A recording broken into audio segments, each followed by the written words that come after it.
Right then, here we go. My name's Simon, and this year I'm going to run the London Marathon for the MS Society. Eek.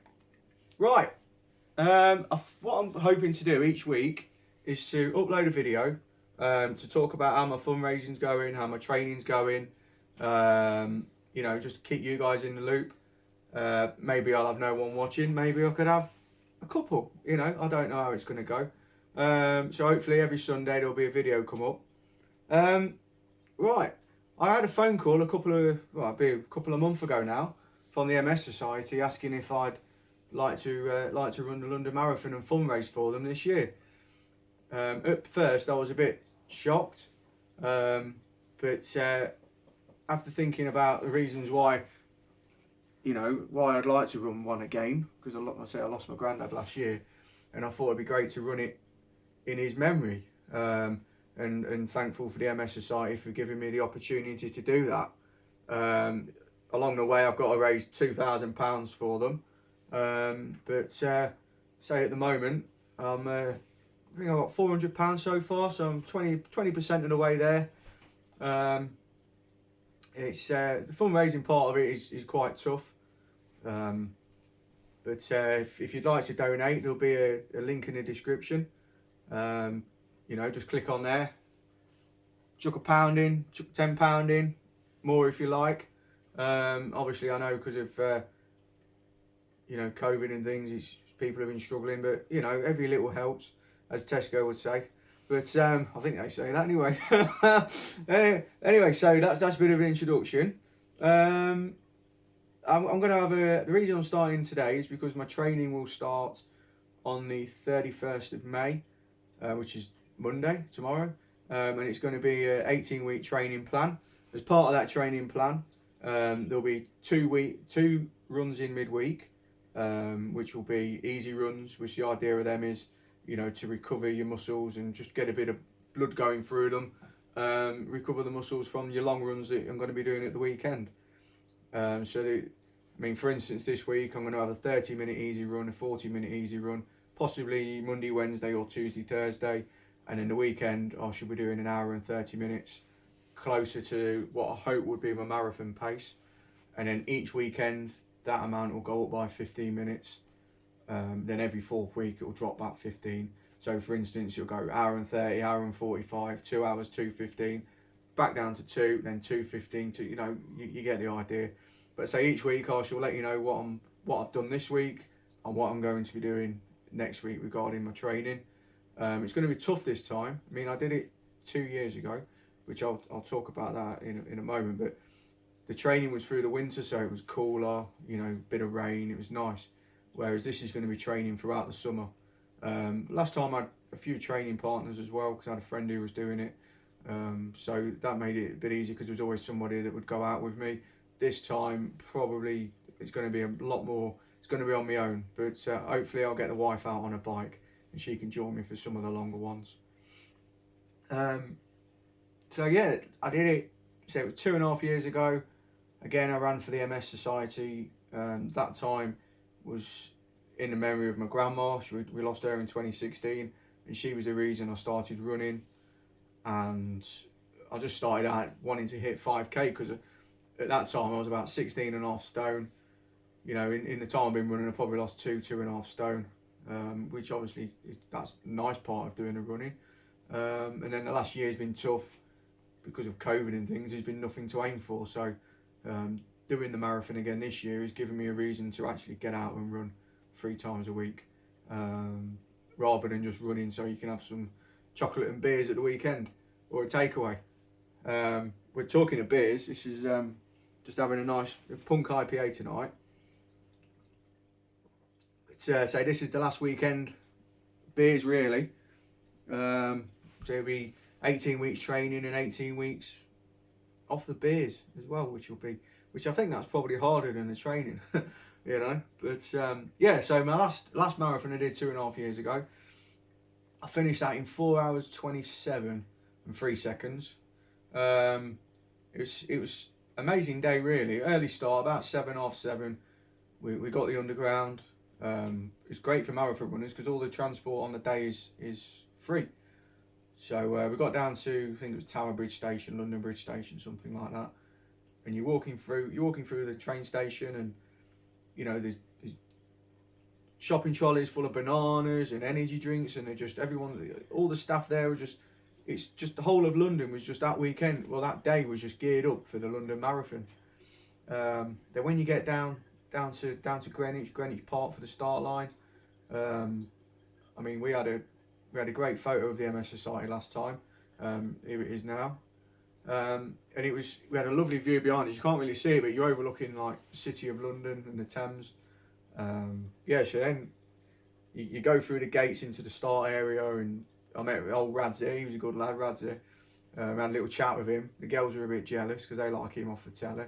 And got through to the start line. You go in your start gates, depending on how fast you think you're going to be. There's different start gates. You're probably hanging around there for a good hour before you get started. Then there's 3 different starts. There's a red start. I think it's red, green and blue. The red one's the charity start. The blue one is for people who got in through the ballot, I think it is. And then the green one are people who are there good for age, and like Mo Farah and all them. And then I think when you get to about 5k, all the 3 starts all come together, all meet in the same place, which is it's quite weird then, because it's thinned out, and then suddenly you got more people. But like the first 5k is nice because you're running through South London, and obviously you're running through a lot of communities there, and a lot of them have got their own like steel bands out, or they stood outside their house and they're clapping you along, and it's nice because that's like the local community supporting you. Because then when you then get into Greenwich and around Cutty Sark, that's amazing. It's like running into an arena, but like the people around Cutty Sark are there. The main reason they've gone there is because they've got somebody running and they've gone to support them. So it's like a completely different atmosphere. But yeah, when you come into Cutty Sark, you've got TV cameras above your head flying over, and just the noise is immense. And then you getting up to, you leave Cutty Sark, running back out, and you're going back along the river really, northwards, and you're heading towards Tower Bridge, which luckily I spoke to my wife and the girls last time, and I told them a spot where I'd like to see them, which was just before Tower Bridge. And it was quite an emotional experience actually seeing them there supporting me, as I'm running by. So then you take a right, then you come across Tower Bridge, and like Tower Bridge is, as you see, it's open air, but when you're running over there, you can feel the ground shaking and noise. It's as if you're running into like another arena really. You think the noise would escape, but it don't. It hits you, and then you take a right after the end of Tower Bridge, and you're just getting towards halfway stage. Last time when I got to 5 mile, or just over 8k, I'd got blisters and on my toes, and all my training I did, 300-400 mile training, and didn't have any blisters. And then just on the day, it was horrible. Every step was like needles sticking in the end of your toes. It was awful. I won't show you a picture, but so when you get to the halfway stage, that's when you have to really kind of dig in a little bit, because you're heading back out of London, and you're heading towards Canary Wharf and the city of London, and there's not so much support around there. And you look at your watches, and because of the tall buildings, the GPS is all off. So you think you're running faster than what you are, or slower than what you are. I think my watch, I looked down and it said I was doing under a 4-minute kilometre, and that's just stupid. And then you come back out of Canary Wharf and all that. And for me, I don't really remember from mile 20 possibly for about 5 mile, because a bit of dehydration and you're just kind of in the zone, just plodding along, just trying to, eat up their miles. And then the last mile, when you're coming along towards Westminster, and you've got the what's it called, the big wheel, London Eye on your left hand side, and then you got the Houses of Parliament in front of you. And again, the crowds start to build again, because you're coming into like the touristy area, and it's cracking really. And then you get to Tower of Westminster, Big Ben, and you take a right, so you're heading up towards Parliament Square, past there. And luckily for me, just after Parliament Square, the MS Society had their had their like get together afterwards. So like support just when I got to there was amazing. Like just for it's probably not even a kilometre to go. It was, and you got these signs saying 800 metres to go, 600 metres to go, and it seems like them 200 metres are, well, it seems like a kilometre or a mile. It just seems to take so long.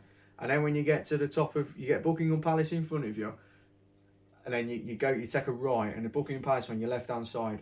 And then for myself, I got a spring in my step, and I just legged it down the mount. You see the finish line there, and it's weird because there's not really much support down there because it's obviously a closed area because you got TV and things there. And and then you leg it for the finish line, and you have to decide which gate you're going to go into because the amount of people about. I think there was 3 or 4 finish gates, and as you come through there, the TV cameras are there, like, and so like people at home can watch you finishing online on the red button and all that on BBC. But it's when you finish that line, when you cross that line, it's an amazing, quite emotional feeling actually that that you've made it. It was great. It was great. But I think when I did finish 2.5 years ago, because of the blisters, I couldn't help but think I had a bit left in the tank. But it's just the blisters slowed me down, and that was just how it was on the day. I mean, this time,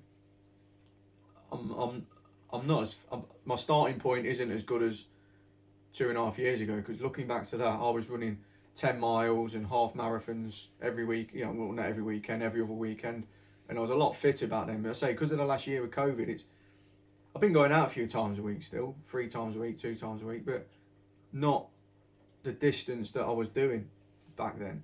So I think this time my starting point is a bit further back than how I was then. So I've just got to see how I get on with the training, and then that'll determine how I do on the day. But I say it's an amazing event, and I just feel so privileged to be able to do it again, and especially for the MS Society. But as I say, I'm doing this video blog every week, just so you guys know what I've been up to and how I'm getting along, and you can join me on my journey. But yeah, thanks everyone for watching, and what do they all say? Don't forget to like, subscribe and share it. Is that what they say? Anyway, see you next week. Thank you.